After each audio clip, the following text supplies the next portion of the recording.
19-year-old Jay Slater vanished without a trace in the wild, unforgiving mountains of Tenerife. One moment, he was just another teenager on his first holiday abroad, laughing with friends, chasing music, sun, and freedom. The next, he was gone. No goodbyes. No explanations. Only a series of desperate phone calls that still echo through his family's hearts. A haunting countdown to silence as his phone battery dropped to 1%. What started as a dream trip to one of Europe's favorite party islands became one of the most baffling modern disappearances in recent memory, a mystery that continues to torment investigators, journalists, and online sleuths around the world. This is the story of Jay Slater, a young man who walked into the mountains of Tenerife and never walked out. To understand the weight of this story, you have to first understand who Jay was. Jay Slater wasn't a celebrity, a criminal, or someone living on the edge. He was ordinary, and that's what makes his disappearance so unsettling. Born and raised in Oswestwhistle, a small town in Lancashire, England, Jay was known for his easy smile, quick humor, and restless energy. He was a 19-year-old apprentice bricklayer, hardworking, ambitious, and excited about the life ahead of him. His friends say he loved his job, but like any teenager, he lived for his weekends, music, laughter, and the thrill of being young. This trip to Tenerife was his first ever holiday abroad without family. A milestone, a celebration of independence. His mother, Debbie, remembers him as cheeky but kind-hearted, the kind of son who'd call to ask for laundry advice one day and surprise her with dinner the next. To his friends, he was loyal, funny, and full of life. The kind of person you'd never imagine becoming the center of an international missing person case. That's what makes the story of Jay Slater so powerful, because it could have been anyone's son, brother, or friend. It all began with a festival, the NRG Music Festival, a high-energy electronic event held in the southern part of Tenerife, drawing thousands of British tourists each year. Under flashing lights and the beat of heavy bass lines, Jay and his friends were living the dream. Warm night air, loud music, and that intoxicating feeling that time didn't exist. But that night, something, or rather, someone, would change everything. Witnesses and friends recall Jay meeting two older men at the festival, both also from the UK. No one knew them personally. To this day, their identities remain shadowy, their roles in what followed uncertain. After the festival ended, Jay made a fateful decision. He left his friends to go with the two men to an Airbnb located in the remote mountain village of Masca. Masca is not the kind of place you visit by accident. It's a tiny settlement perched between steep ravines, accessible only by a narrow, twisting road that feels like it's clinging to the mountainside. Beautiful, but isolated. No one knows exactly what was said or what persuaded Jay to make that late-night trip. Some speculate he wanted to keep the party going. Others suggest there may have been trust or even naivety involved. Either way, that decision, to leave his friends and head into the mountains, set in motion a chain of events that could never be undone. In the early hours of the morning, Jay was seen at the Airbnb with the two men. There's no record of anything violent or suspicious, at least none that has surfaced publicly. But sometime around 8 a.m., he decided to leave. According to reports, he was disoriented, tired, and possibly under the influence of alcohol or other substances.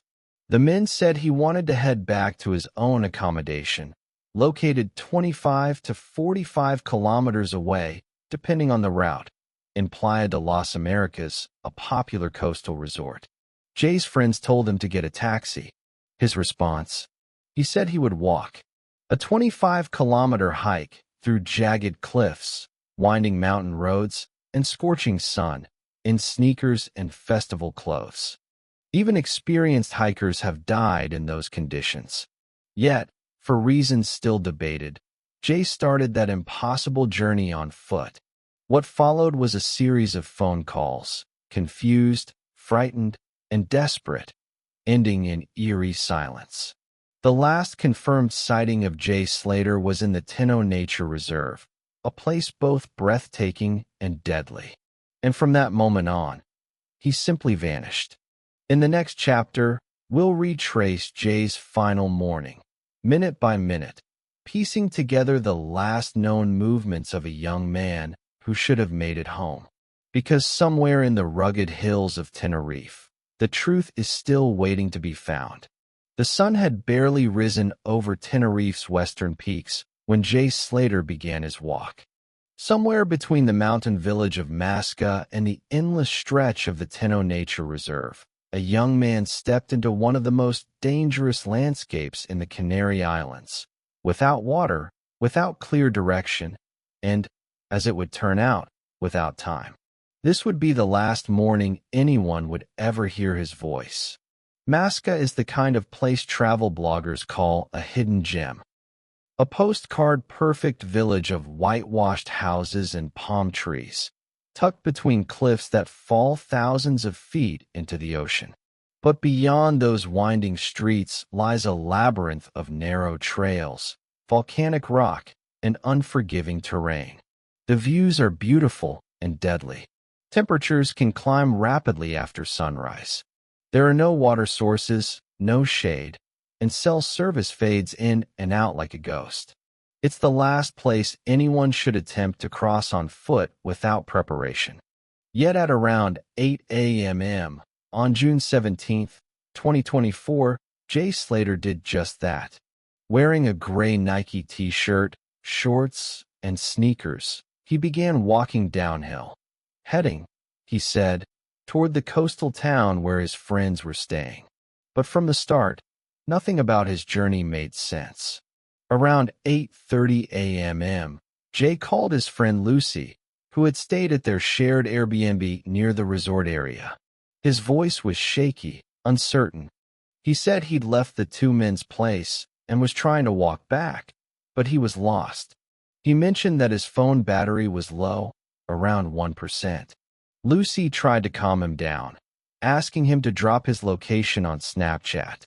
The pin showed him in a remote area near a place called Risco Verde, deep inside the Tenerife Mountains, a location miles away from any public transport or paved roads. Jay told her he'd hurt his leg, that he'd fallen somewhere along the rocky path. He said he had no water, the sun was beating down, and he didn't know which way to go. "I'm lost," he reportedly said. "I can't find the road. My phone's on 1%. Then, silence. That was the last time Lucy, or anyone else, spoke to him. Over the next hour, Lucy and another friend, Brad, tried repeatedly to call back. Each attempt went straight to voicemail. WhatsApp messages were left on read or never delivered. The battery was dead. At first, they hoped he'd found help, maybe hitchhiked back or stopped at a cafe. But as time passed, and there was no word, panic began to spread. By 9 a.m., they contacted local police and reported Jay missing. That call triggered one of the largest search operations the island had seen in years. What frightened his friends the most wasn't just that Jay was lost. It was where he was lost, a place even locals avoid walking alone. The Masca Gorge, where cliffs drop hundreds of meters and paths disappear into nothing. A place with no phone signal, no passing traffic, and few signs of human life. Search teams later described it as a labyrinth designed by nature to hide its secrets. In the hours that followed, investigators began to piece together a timeline. CCTV confirmed that Jay had indeed been at the Masca Airbnb that morning. The two men he'd stayed with, both British, both reportedly cooperative, told police he left alive and unharmed. They said he'd simply walked out the door, phone in hand, saying he was heading back to his friends. But here's where things get strange. Jay didn't head toward the main road that leads out of Masca. Instead, Based on the last phone location, he appeared to have gone deeper into the mountain paths, the opposite direction of safety. Was he confused, disoriented, or was someone else involved? For now, all anyone had were those chilling last words. I'm lost. I've hurt my leg. A cry for help that never came again. By midday, word of Jay's disappearance was spreading fast. Friends, tourists, even locals began combing nearby trails, shouting his name into the wind. The Guardia Civil launched an official operation, deploying drones, helicopters, and search dogs into the mountains. But with each passing hour, the terrain grew hotter, the air thinner, and the hope smaller. A 19-year-old boy had vanished into thin air, in a place where visibility stretched for miles, and yet no trace. In the next part, we'll follow the first days of the massive search effort, the helicopters scanning cliffs, the volunteers risking their lives, and the growing realization that something about Jay's disappearance didn't fit the usual pattern of a lost tourist. Because as rescuers soon learned, the mountains of Tenerife don't give up their secrets easily. Within hours of Jay Slater's final phone call, the mountains of Tenerife became the stage for a desperate race against time. The Guardia Civil, Spain's elite mountain rescue unit, deployed into the Tenno Nature Reserve. Drones swept the skies. Trained dogs combed the ravines.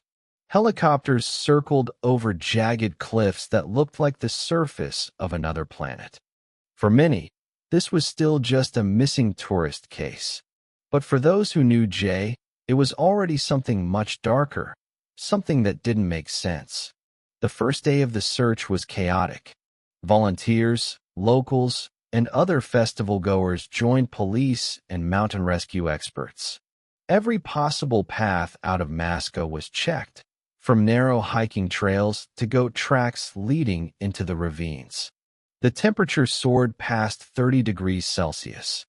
The terrain was brutal: volcanic rock, dry thorn bushes, cliffs that dropped hundreds of feet. Rescuers described it as like searching for a needle in a volcano. From the air, the region looked peaceful, waves crashing far below, palm trees swaying in the distance. But on the ground, it was silent. No footprints, no clothing, no sign of Jay. Search dogs picked up faint scents near the last GPS ping from his phone, but nothing led anywhere. Each trail seemed to dissolve into thin air, just like he had. Back in England, news of Jay's disappearance spread like wildfire. Social media filled with pleas for information. And within 24 hours, Jay's mother, Debbie, boarded a flight to Tenerife. She landed with one mission: to find her son. "He's my boy," she told reporters through tears. "He's only 19. He wouldn't just disappear." Her voice cracked with exhaustion, but her determination never faltered. With help from friends, she set up a base near the search zone, coordinating with local authorities, journalists, and volunteers. What she didn't yet know was that this search would stretch for weeks and bring more questions than answers. By day 2, the story was everywhere. British and Spanish news outlets ran headlines like "British Teen Missing in Tenerife Mountains." Online communities sprang to life, tracking coordinates, analyzing screenshots of Jay's last Snapchat location, even matching terrain photos to satellite maps. But with every theory came noise, rumors, speculation, and misinformation that quickly clouded the real investigation. Some blamed foul play. Others suggested drugs or exhaustion. Every headline added pressure on the Guardia Civil, who insisted they were doing everything possible. Meanwhile, back in Masca, the mountains stayed silent, as if swallowing every clue before it could be found. To understand why the search was so difficult, you need to see what rescuers were up against. The Tenno Mountains rise nearly 1,000 meters above sea level, a maze of deep ravines and sharp ridges formed by ancient volcanic eruptions. Paths vanish without warning. One wrong step, and you can fall hundreds of meters. Even with helicopters scanning from above, dense vegetation makes it nearly impossible to spot a person. Thermal imaging is unreliable in the blazing sun. Every hour lost reduces the chance of survival. Dehydration alone can kill within a day. Yet, despite these odds, the teams refuse to stop. "We'll find him," one rescuer said in an interview. "We always find them." But as the hours turned into days, hope began to fade. For Jay's friends, Lucy and Brad, the guilt was unbearable. They replayed that morning again and again. What if they'd convinced him to wait for a taxi? What if they'd gone after him? On camera, Lucy's voice shook as she recalled the last phone call. He said, "I'm lost, Luce. I'm scared." And then the line went dead. Her words struck a chord with millions watching at home. A simple, human moment in a story that felt increasingly unreal. As the sun set on the second day, the island turned quiet again. The helicopters returned to base. The dogs rested. The mountains, vast and indifferent, held their silence. 2 days. No phone signal. No sightings. No trace. For Jay's mother, each sunset was a reminder that her son was still out there, somewhere. But in the days to come, strange inconsistencies would begin to surface. Unexplained messages, conflicting witness accounts, and questions about the last people who saw Jay alive. The search had only just begun, but the mystery was already deepening. By the third day, the search for Jay Slater had grown into something far larger than anyone expected. What began as a missing person case was now a full-scale international operation. Helicopters slicing through mountain air, police drones tracing every ridge, volunteers risking falls to check every cave and crevice. But for all their effort, there was still nothing. No clothing, no footprints, no phone, no sign that Jay had ever made it beyond that final pin on the map. The mountains of Tenerife had swallowed him whole and refused to give him back. The Tenno Nature Reserve isn't just remote. It's alive in its own brutal way. The ground burns under the midday sun. The air is thin, dry, and merciless. Loose stones crumble under every step, sending echoes down cliffs that seem endless. Experienced hikers have died out here, their remains found months later. Even rescue dogs sometimes refuse to continue when the terrain gets too steep. Yet day after day, teams continued the search, hoping, somehow, Jay had found shelter, that he was still alive, injured maybe, but waiting to be rescued. But as hours became days, hope turned to desperation. Around this time, investigators began to notice inconsistencies in the timeline. The 2 men who had been with Jay at the Masca Airbnb, both from the UK, told police the same story. Jay had left early that morning, sober and unharmed, saying he was walking back to his friends. But other witnesses contradicted that. Some claimed Jay appeared disoriented when he left the house. Others said they heard raised voices. One detail, repeated often but never confirmed, Jay may have asked to charge his phone before leaving, a detail that, if true, could explain why his battery was nearly dead so early. The men cooperated with police, even handed over their phones. They weren't treated as suspects, at least not officially. But the questions lingered. Why did Jay leave alone? Why didn't anyone offer him a ride? And why did he head deeper into the mountains instead of toward the coast? Every answer raised more questions. And still, no trace of Jay. Back at the family's base in Santiago del Tide, Jay's mother faced cameras daily. Her face was pale, her eyes swollen from exhaustion, but her voice was steady. "He's my baby," she said softly. "I'm not leaving this island until I find him." Support poured in from around the world, messages, donations, volunteers flying out to help. But behind the scenes, tension was growing between local authorities, and the family. The police insisted they were following every lead. The family felt more could be done, that something vital was being missed. To them, this wasn't just a search. It was a fight against time and perhaps against silence. With no new evidence, the internet filled the void. TikTok sleuths analyzed satellite maps. Reddit threads tracked the movements of the two men from the Airbnb. YouTube channels uploaded speculative timelines, some based on facts, others pure fiction. Some theories claimed Jay was running from something. Others said he'd trusted the wrong people. A few even suggested he never left the Airbnb at all. Amid the noise, investigators urged the public to stay patient, to let them work without interference. But the longer Jay remained missing, the harder that became. Because the truth, whatever it was, seemed buried somewhere beneath those black volcanic stones. On the fifth day, a small breakthrough offered a flicker of hope. Search teams found a footprint near a ridge close to the last known GPS point. It was a single shoe print, faint, partial, and impossible to confirm as Jay's. But it reignited belief that he had made it further than anyone thought.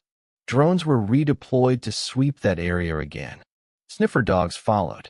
Still nothing. The footprint led nowhere. Like everything else in this story, it vanished into the mountain air. As the sun set on the fifth night, the Guardia Civil called off aerial operations for the day. The mountains glowed red in the distance, silent, immovable, watching. Jay Slater had been missing for 5 days. And though the search continued, many quietly began to fear the truth, that whatever happened up there in those cliffs, the answers might never be found. But the next morning, a mysterious phone call would shake the case and reignite suspicion. On the 6th morning of the search for Jay Slater, hope was fading. Volunteers were exhausted. The Guardia Civil had already covered more than 30 square kilometers of mountainous terrain, and every lead had gone cold. Jay's mother had stopped sleeping. She stayed awake each night staring at her phone, willing it to light up with his name. But it never did. Until suddenly, one call changed everything. Around 10 a.m., a local police dispatcher received an unusual report. A resident of a small hamlet near Santiago del Tide claimed they'd heard shouting echoing through the ravine early that morning, a voice calling for help. The witness said the sound came from a steep valley close to where Jay's phone had last pinged. It was faint, they said, but I swear someone was shouting. It sounded like a young man. Within minutes, the Guardia Civil redirected drones to the area. Helicopters resumed their sweeps. Hope surged once again through the search teams and Jay's family. Could it be that he was still alive, trapped somewhere, injured but fighting to be found? Cameras captured the renewed urgency, rescuers shouting his name, climbing into the ravine, every echo making hearts race. But as quickly as the hope came, it faded. Hours passed. The shouting was never heard again, and no sign of Jay was discovered in that area. Still, the call forced investigators to take a fresh look at the case.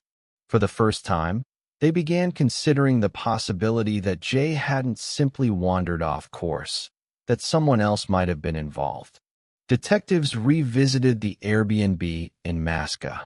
They questioned the two men again, this time separately. Both repeated the same story. Jay left on his own, sometime around 8 in the morning. He didn't seem upset, they said, just tired and ready to go back to his friends. When asked if there had been any argument, they denied it. When asked about substances or alcohol, they declined to comment. Police found no immediate evidence of foul play, no signs of struggle at the house. But locals in the area reported something curious. A car leaving the property around the same time Jay disappeared. The make and model were never publicly confirmed. To the public, the search was still a rescue mission. To the investigators, it was slowly becoming something else. News of the mysterious call spread across social media like wildfire. For every genuine update, 10 new rumors appeared. Some claimed the voice heard was Jay's. Others said it was a hoax, a cruel trick played for attention. Online forums debated endlessly. Was Jay alive? Was he kidnapped? Or had someone tried to mislead the search? For Jay's family, the noise was unbearable. Every time the phone rings, "I think it's him," his mother said quietly in an interview. "Every rumor gives me hope, and every false one breaks me again." Her words humanized the chaos, reminding the world that behind every theory, there was a grieving mother, waiting in agony. As the search continued into its second week, one haunting possibility began to take shape among the rescue teams. What if Jay had fallen into one of the deep ravines or lava tubes hidden throughout the Tenerife Mountains? Some of these natural tunnels are dozens of meters deep, carved by volcanic activity centuries ago. You could walk past one and never know it's there. Rescuers sent cameras into several of them.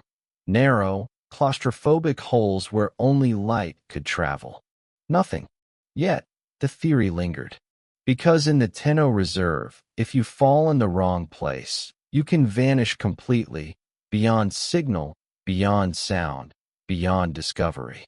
By day 7, the Spanish and British authorities were under immense pressure. The story dominated headlines back home. Politicians called for renewed cooperation. The family demanded more resources.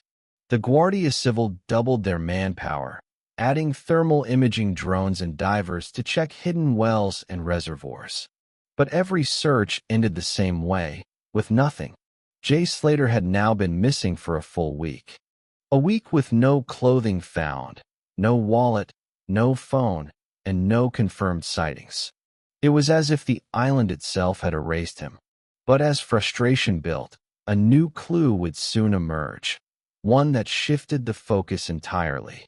Someone came forward claiming they'd seen Jay that morning, walking alone, far from where the search was centered. The problem? The location they described wasn't supposed to be reachable on foot. And if the sighting was real, it could rewrite everything investigators thought they knew. 8 days had passed since 19-year-old Jay Slater vanished in Tenerife's western mountains. Search teams were exhausted, his family hollow-eyed, and public attention was starting to waver. Then, out of nowhere, a new voice joined the story. A man who claimed he'd seen Jay alive, after the time everyone believed he'd disappeared. His statement reignited the investigation and complicated it beyond belief. The witness was a middle-aged delivery driver from the small hillside community of Los Carrizales, a cluster of homes carved into the slopes about 6 kilometers from Masca. He told police he'd been driving to work around 9 a.m. on June 17th, the same morning Jay's phone last pinged. As he rounded a narrow bend, he noticed a young man walking alone on the roadside, looking disoriented. He had short hair, a t-shirt, shorts, trainers, the driver said. He looked sunburnt and tired, like he'd been walking for hours. The driver slowed down, thinking to offer a ride. But before he could stop, the young man waved him off, saying something he couldn't hear over the engine. Then he turned and continued uphill. When the driver later saw Jay's photo on the news, he said the resemblance was unmistakable. For the first time in days, there was a reason to believe Jay might have survived the night. If the sighting was accurate, it meant he'd made it several kilometers further than anyone thought possible. Maybe heading toward a populated area, maybe looking for help. Search teams immediately shifted focus toward the roads and ravines around Los Carrizales. Drones and ground units swept the hillsides, while officers knocked on doors asking residents if they'd seen a stranger pass by. But once again, nothing. No CCTV footage, no dropped items, not a single trace that confirmed the driver's story. Investigators weren't ready to dismiss the sighting, but inconsistencies quickly appeared. The driver couldn't be sure of the exact day. He worked long hours, and memory blurs when days blend together. Other witnesses nearby said they hadn't seen anyone matching Jay's description. And crucially, the route he described led away from Jay's supposed destination. If Jay had truly been walking that way, he would have been heading deeper into the mountains, not toward his friends or the coast. That contradiction puzzled detectives. Was Jay confused, walking in circles? Or was the witness mistaken, maybe recalling another tourist another day? In a case already full of questions, this new clue only deepened the mystery. When news of the sighting reached Jay's family, hope flickered again. If he was seen walking, he could still be alive, his mother told reporters. We just need to know where. But each time a new lead appeared, it brought heartbreak when it faded. And this one faded fast. The Guardia Civil could find no physical evidence to verify the account. Still, they kept the area under watch, scanning drains, ridges, and water channels that could hide clues invisible from above. Nothing. Jay Slater had now been missing for more than a week, and the list of answers was still empty. Online, the man on the road story exploded. Some users insisted it proved Jay had been on the run. Others claimed it showed police incompetence, that they'd been searching the wrong area all along. Theories multiplied. Was someone following him? Had he been picked up after the sighting? Or was the witness's memory just another mirage in the heat? For investigators, it was a double-edged sword. Every new rumor brought tips, but also confusion. And through it all, the mountains stayed silent. By the end of the 9th day, the official search radius had doubled. Helicopters returned to Masca Gorge. Drones scanned cliff faces again. The man on the road had given them a spark, but no fire. If Jay had been there, he was gone again, leaving nothing but another question mark on the map. But soon, a new discovery, this time by a group of hikers, would send shockwaves through the investigation. Because what they found suggested Jay might never have left the mountains at all. 10 days had passed since Jay Slater vanished. The official search was beginning to scale down. After hundreds of man-hours, helicopters, drones, and canine units, not a single solid clue had been found. Then, on a quiet Thursday morning, 2 hikers trekking through a remote gorge near the village of Masca stumbled upon something strange. Something that stopped them in their tracks. They were walking along a dried riverbed known locally as Barranco del Juan Lopez, an area barely touched during the earlier search sweeps due to how inaccessible it was. In the shade of a jagged overhang, one of them noticed a flash of color among the rocks, small, but out of place against the gray volcanic stone. A single white Nike trainer, torn, scuffed, and partially buried in dust. The hikers marked the location and called authorities immediately. Within an hour, the Guardia Civil's mountain unit was on site.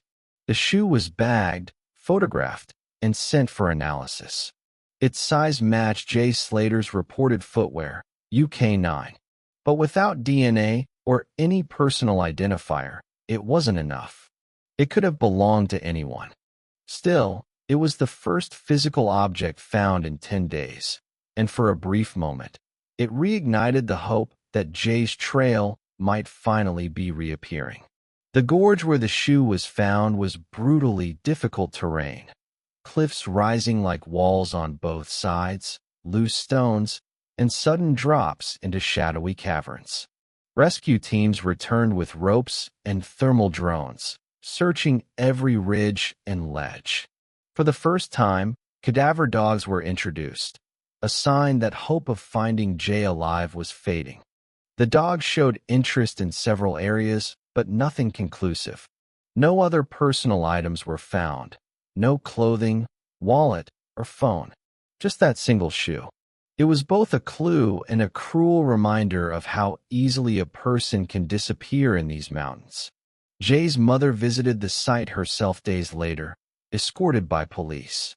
She stood quietly at the edge of the ravine, eyes fixed on the horizon. "He's out there somewhere," she whispered. "I can feel it." The discovery reignited media attention, but also frustration. Online communities dissected the photos, comparing the shoe to images of Jay from the festival. Some insisted it was identical. Others argued it looked too new, too clean. The speculation grew so intense that investigators began withholding updates altogether. Meanwhile, whispers started spreading. Claims that some locals had seen unusual activity in the gorge days before the find. None of these stories were ever confirmed, but they fueled a growing narrative that the island was hiding something. For Jay's family, the noise was unbearable. "All we want is the truth," his mother told a reporter. "We don't care about theories. We just want him home."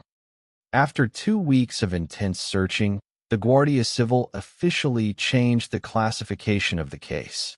It was no longer treated solely as a rescue, but as a missing person investigation with possible criminal implications. Detectives began reviewing every piece of digital data: phone records, messages, GPS routes, and witness statements. They also looked again at the Airbnb, interviewing neighbors who said they'd heard a car leaving unusually early the morning Jay disappeared. But no evidence tied anyone to wrongdoing. Everything was circumstantial. Everything evaporated as quickly as it appeared. The mountain, it seemed, refused to give up its secrets. As the sun set over the Tenerife cliffs that night, the searchers gathered their gear and prepared to leave the site. The orange glow washed across the gorge, turning every rock into fire, a cruel beauty that mocked the emptiness of their hands. A single shoe. That was all they had. For Jay's family, it wasn't enough. For investigators, it was another riddle. For the world watching, it was a haunting symbol, a reminder of how fragile the line is between being lost and being gone. But just as the search teams began to withdraw, a new piece of digital evidence emerged, something from Jay's own phone data, and it would raise more questions than it answered. After 10 days of searching, physical clues were scarce. A single shoe in a remote gorge, that was all. But then, the investigators turned to what Jay had left behind digitally: his phone. Even with only 1% battery during his last call, his device held tiny traces, timestamps, GPS pings, and message logs, fragments of a journey that no one could fully explain. Jay's phone records revealed something curious. His last call to friends lasted only 3 minutes, just enough to convey panic about being lost and injuring his leg. But behind that call were a series of rapid, almost frantic messages sent in the preceding hours. Some were typed, some failed to send, and others were deleted shortly after being written. One message, timestamped just before 8 a.m., appeared to be a location share intended for a friend. Yet it pointed to an area away from the main path toward the coast, deeper into the mountains. Investigators noted a pattern. Jay's intended route didn't match the trail he was reported to be taking. Every piece of data suggested he was moving unpredictably, not lost, but perhaps trying to avoid something or someone. Even stranger were the failed attempts to send messages to 2 unknown contacts. The numbers were never traced definitively, and no one answered. Experts speculated that either he had been trying to call for help beyond his immediate circle, or that someone else might have had access to his device. There were also GPS discrepancies.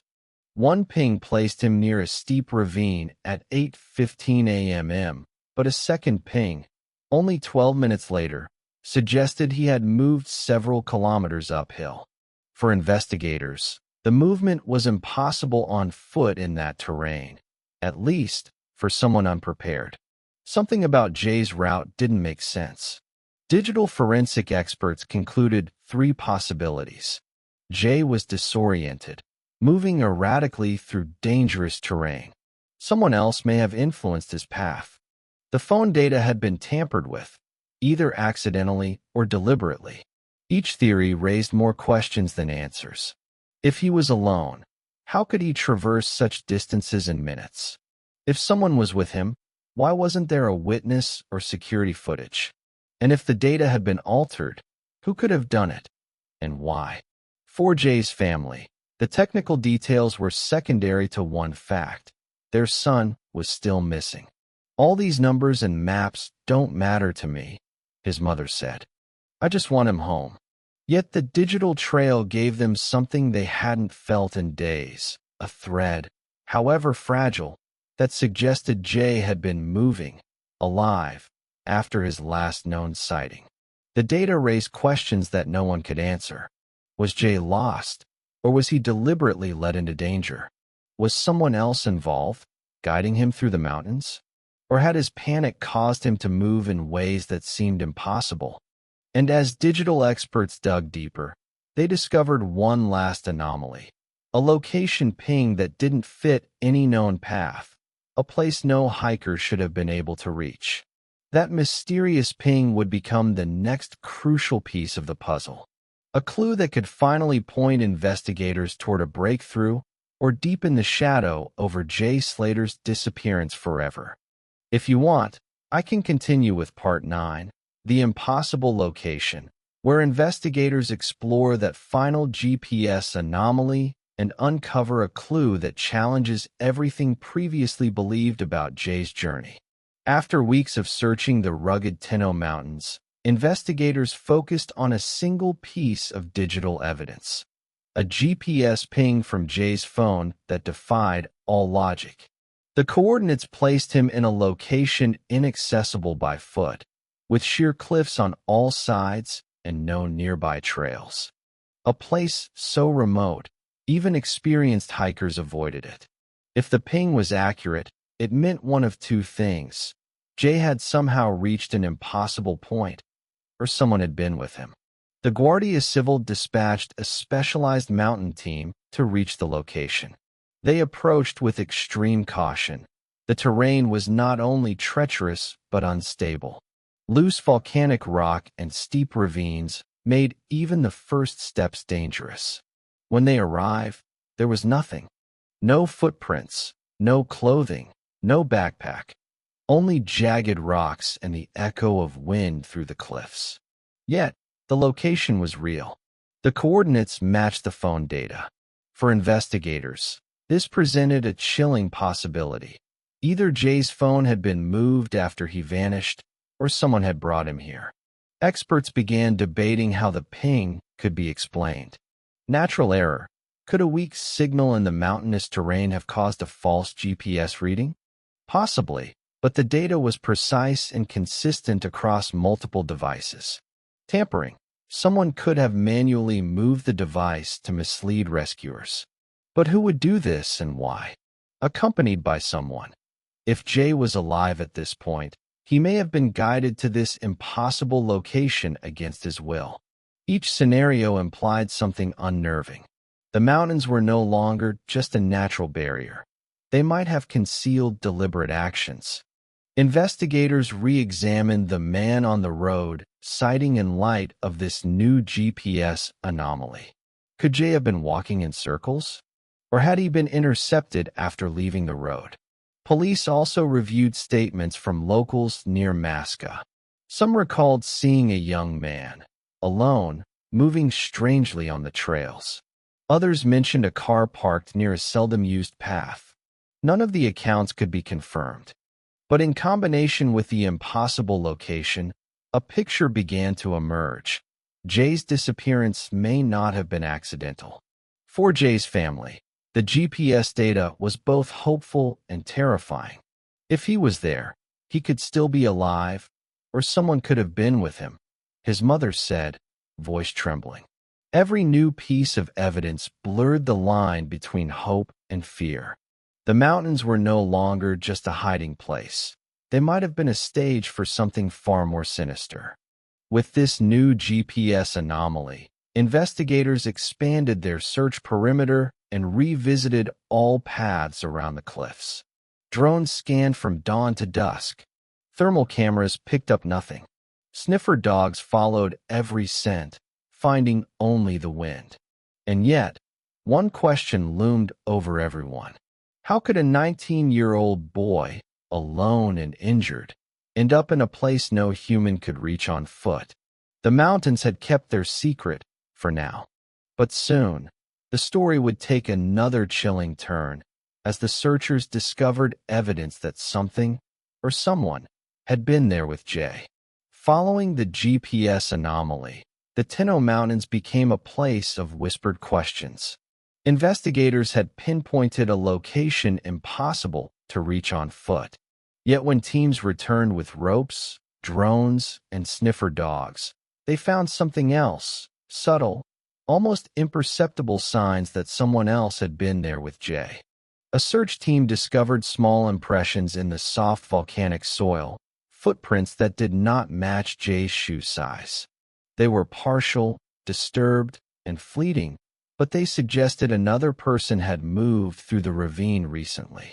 Additionally, a broken branch on a narrow ledge seemed deliberately snapped, creating a makeshift pathway through otherwise impassable terrain. These were subtle signs, almost invisible to the untrained eye. But for the mountain rescue teams, they suggested one conclusion: Jay may not have been alone. Investigators began cross-referencing the new evidence with previous accounts. The man on the road? Perhaps Jay had been intercepted after the sighting. The strange car near the Masca Airbnb? Possibly connected to this other presence. Every small detail began to paint a picture that was more complex and far darker than anyone had imagined. The possibility of another human being involved could no longer be ignored. For Jay's family, this revelation was devastating. It's unbearable to think someone might have taken him or been there when he needed help, his mother said. Her voice trembled as she spoke. We just want answers. We want to know if he suffered or if he was scared. Meanwhile, the search teams grew increasingly cautious. The possibility of foul play meant that every ledge, every hidden trail, and every abandoned shelter had to be examined meticulously. The mountains, which had already swallowed a 19-year-old boy, now seemed to conceal more than just the terrain, perhaps a human presence, moving unseen, controlling where the investigation could go. In the days that followed, hikers and volunteers discovered additional oddities near the ravine. A small piece of torn clothing, too small to be Jay's. Footprints leading away from the gorge, disappearing into dense underbrush. Discarded wrappers and other items that suggested someone had been camping or hiding in the area. None of these items were definitive, but combined with the footprints and GPS anomaly, they suggested that Jay may have encountered someone, willingly or unwillingly, in the final hours before he disappeared. The case had shifted. What began as a missing person search was now a potential abduction investigation. Yet there were no suspects. No one had seen or heard definitive evidence of another person at the critical moment. And the Tenno Mountains, indifferent, vast, and deadly, continued to hold their silence. For Jay's family, for the searchers, and for the authorities, one fact remained. Somewhere in those cliffs, trails, and hidden ravines, something or someone had been there. As the Tenno Mountains continued to conceal their secrets, investigators returned to Jay Slater's phone, his last digital connection to the world. Even with only 1% battery at the end of his final call, the device held drafts and failed messages, fragments of communication that revealed a story no one had fully heard. Digital forensic experts recovered several draft messages that had never been sent. One reads simply, "I think someone is." Another, incomplete, stopped mid-word. "I can't make it back." None of these messages reached anyone. They were lost in the ether, frozen in time on a phone that would soon die. Investigators interpreted these drafts as a possible warning. Jay may have sensed danger or felt he was being followed. Yet without context, the words were cryptic, haunting, and incomplete. In addition to drafts, the phone showed multiple failed message attempts. Texts to friends and family never sent. GPS-based location shares failed to transmit. Each failed message added tension to the investigation, as if Jay was trying to reach out for help, but the mountains themselves were blocking his signal. One failed message was particularly troubling. It contained a photo of the path ahead. Though blurry, it showed a steep ravine and a narrow ledge. The timestamp indicated it was taken just minutes before his first 999 call. Investigators later speculated that he may have realized the path was too dangerous, but had no way to communicate his predicament. The drafts and failed messages began to form a pattern. Jay was aware, anxious, and attempting to communicate distress. It's clear he was not just lost, a digital forensics expert noted. He was aware of danger, and he was trying, desperately, to reach someone. The combination of incomplete drafts, failed messages, and impossible GPS locations suggested a chilling possibility. Jay may have encountered another presence, someone or something that prevented him from leaving safely. When Jay's mother and friends saw the recovered messages, grief mixed with fear. "He tried to tell us," his mother whispered. Even from that far away, he knew he needed help. Each cryptic line and failed attempt painted a portrait of a boy facing uncertainty, danger, and perhaps fear of another human presence in the unforgiving terrain of the Tenno Mountains. Jay's last messages were never sent. His drafts remained frozen, haunting reminders of the final moments anyone had contact with him. Investigators now had a growing picture: a young man navigating deadly cliffs, aware of danger, and possibly not alone. And while the mountains kept their silence, the digital traces left behind whispered the question that would haunt everyone. Who, or what, was there with Jay Slater in his final hours? As the search stretched into its third week, investigators realized the mountains weren't the only source of information. Eyewitness accounts, seemingly small, ordinary observations, began to paint a chilling picture. Some locals, hikers, and festival-goers recalled glimpses of a young man alone, moving in unusual ways, or shadows that seemed to follow him. One early morning hiker near a ravine reported seeing a figure struggling on a narrow ledge, nearly slipping into the valley below. "It looked like a boy," the witness told police, "but I couldn't be sure. He seemed scared, and someone else was behind him. I only caught a glimpse, but it wasn't a friend." Other hikers reported seeing strange lights moving through the cliffs at night, far from the main trails.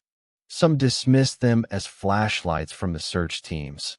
Others felt uneasy, as if someone had been there before the authorities arrived. Investigators revisited accounts from Jay's time at the NRG Music Festival. 2 attendees remembered seeing him leave with 2 men, the same individuals connected to the Airbnb, but one mentioned something odd: a third figure lingering in the shadows, watching. No one could confirm the identity of this figure, and the witnesses' memories were imperfect. But the story added another layer to the growing suspicion. Jay may not have been alone after leaving the festival.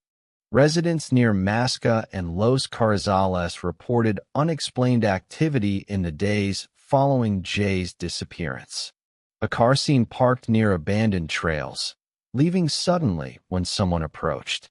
A young man observed briefly on paths normally deserted in the early morning. Strange noises, shouting, laughter, or footsteps, echoing through the ravines at night. None of these reports could be independently verified, but collectively, they suggested that someone, or multiple people, had been moving in the mountains at the same time Jay vanished. Police began cross-referencing all eyewitness accounts with GPS data and terrain analysis. Patterns emerged. Jay's last known location aligned with several of the reported sightings, while mysterious movements suggested a presence guiding or watching him. Each account was small, fragmented, and sometimes contradictory. Yet together, they hinted at a possible scenario investigators had not fully considered: that Jay's disappearance involved more than accident or misjudgment, that someone may have deliberately influenced his path through the mountains. For Jay's family, the eyewitness testimonies were both hopeful and terrifying. "If someone saw him, there's a chance he was alive," his mother said quietly. "But if someone else was there, what happened to him?" The mountains remained silent, the trails empty, and yet the unseen witnesses had left traces, fragments of a story that was far from complete. And as investigators pieced together these fragments, they would begin to see patterns pointing to a chilling possibility: Jay may have been deliberately misled or followed. With eyewitness accounts hinting at another presence and GPS anomalies placing Jay in impossible locations, the Guardia Civil took a new approach. They began to examine hidden paths, seldom used trails, and abandoned tracks that could explain how Jay moved through the treacherous Tenerife Mountains. What they discovered changed the investigation, revealing a route that seemed deliberately chosen, or perhaps forced. Investigators mapped an intricate network of trails, many invisible from above, carved decades ago for shepherds and local farmers. One path led directly from the Masca Airbnb area toward a secluded ravine, the same ravine where the single Nike trainer had been found. The route was extremely narrow, with sheer drops on either side. A young, inexperienced hiker like Jay would have struggled, yet the GPS data suggested rapid movement along this path. Investigators wondered, had someone guided him? Or was he attempting to find a shortcut back to safety, unaware of the danger? Along the hidden trail, search teams discovered small but suggestive items: scattered wrappers and bottles, possibly dropped by someone who had passed moments earlier; disturbed soil and flattened brush, indicating recent movement; marks on rocks that appeared to be handholds, used to navigate steep sections. While none of these confirmed Jay's presence directly, they suggested someone had recently traversed the path, possibly with him. Experts used the GPS data, terrain analysis, and witness accounts to reconstruct a potential route Jay might have taken. The path included a steep climb up a volcanic slope, where footing was loose and treacherous; a narrow ledge above a 50-meter drop, where one wrong step could be fatal; a hidden ravine leading toward a series of caves, areas previously untouched by search teams. This reconstruction raised troubling questions. If Jay had been alone, how had he navigated this terrain? If someone else had been with him, were they guiding him or trapping him? News of the hidden paths spread quickly. Families, volunteers, and viewers followed the updates, imagining Jay alone or accompanied by an unknown figure in the unforgiving mountains. "It's terrifying," Jay's mother said. "He was just a boy, and yet these mountains, these paths, they are like a trap. Someone had to help him, or someone took advantage." For investigators, the hidden paths provided direction, a way to focus future searches, to understand where Jay might have been, and to uncover more evidence about the mysterious presence he may have encountered. Following the hidden paths, the investigation entered its most critical stage. Every rock, every ledge, and every ravine could hold the truth or conceal it forever. The Tenerife Mountains had always been deadly, but now, with these hidden trails, it seemed they might also hold the answers to a mystery that had confounded families, authorities, and the world. Where was Jay Slater, and what had happened to him in his final hours? For investigators and Jay Slater's family, The most haunting evidence remained his final 999 calls. Short, fragmented, desperate, they captured the last moments of a young man alone in the Tenerife Mountains, frightened and injured. Every second of those calls offered clues, yet left more questions than answers. The first 999 call was made when Jay realized he was lost after leaving the Masca Airbnb. "I'm lost. I've hurt my leg. I don't know where I am," he said, voice trembling. Background sounds suggested wind through cliffs, perhaps distant rushing water. Investigators noted how isolated the audio sounded. No footsteps, no other voices nearby. This call lasted only a few minutes before his phone battery dropped critically low. Every word carried urgency, fear, and the realization that he might not make it back safely. Minutes later, a second call came through, weaker, more fragmented. I can't," he whispered, and then the line cut off repeatedly. Investigators analyzed pauses and static. Some believed he was attempting to move, trying to reach higher ground or signal for help. Others suspected he may have been disoriented, misjudging his surroundings. This final call also confirmed the critical challenge of Tenerife's western mountains. Even a phone call couldn't reliably reach help. Forensic experts reviewed audio for hidden clues. They noticed subtle hints. Background noises consistent with small rocks tumbling nearby. Changes in tone that suggested pain or fear of someone approaching. The final words, barely audible, possibly directed at another presence. These details suggested that Jay may have encountered another person, or at least sensed a presence, in his final hours. And yet, without physical evidence, the calls could only tell part of the story. A young man alone, scared, and possibly not alone after all. For Jay's family, listening to the calls was devastating. Hearing him, it's like he's there, and he's calling for help, but no one can reach him, his mother said. Those few minutes are all we have, and they are both everything and nothing. The calls also humanized the statistics and theories, reminding the world that this wasn't just a case file. It was a real life, a son, a brother, a friend, gone into the unforgiving mountains. The echoes of Jay's final calls remain haunting. They offer a glimpse into fear, disorientation, and desperation. They remind investigators and viewers alike of the fragility of life in remote wilderness. As authorities pieced together the GPS anomalies, hidden trails, witness accounts, and phone messages, one fact remained clear. Jay Slater's disappearance was far more complex than anyone imagined. And the mountains, vast and indifferent, had swallowed their secrets, perhaps forever. After weeks of searching, analyzing GPS data, retracing hidden paths, and listening to his final calls, Jay Slater's disappearance remained unresolved.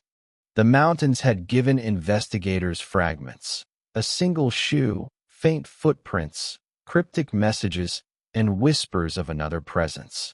Yet the ultimate truth, what happened in those cliffs, remained elusive. For Jay's family, the journey did not end with the search teams packing up.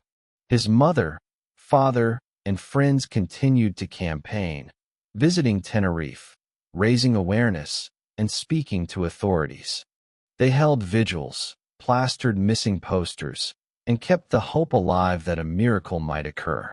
"Every day is a question," his mother said. "Every day we hope for an answer. But even without answers, we remember Jay, his laughter, his energy, his dreams." Despite exhaustive searches, the mountains had revealed no final resting place, no clear explanation, and no definitive evidence of foul play. Investigators continue to examine all leads: the mysterious men at the festival, the hidden paths, the unusual GPS pings, and cryptic phone messages. Each piece tells a story, but none complete the picture. In the end, The disappearance remains a haunting enigma, a reminder of how vulnerable a single person can be in the wilderness and how quickly hope can be tested. Jay's story has resonated far beyond Tenerife. Online communities, documentary filmmakers, and concerned citizens have followed the case, reflecting on the fragility of life, the unpredictability of the wilderness, and the resilience of family. More than a missing person case, Jay Slater's story has become a lesson about awareness, responsibility, and the importance of community in searching for truth. In our hyper-connected world, it is almost unimaginable that a 19-year-old boy could vanish so completely. Yet Jay Slater's disappearance reminds us that some secrets are buried where humans cannot easily follow. While the mountains may keep their secrets, the search for answers continues, in investigations, in memories, and in the hearts of those who loved him. Jay Slater's story remains unfinished, a testament to hope, fear, and the enduring human need to know the truth.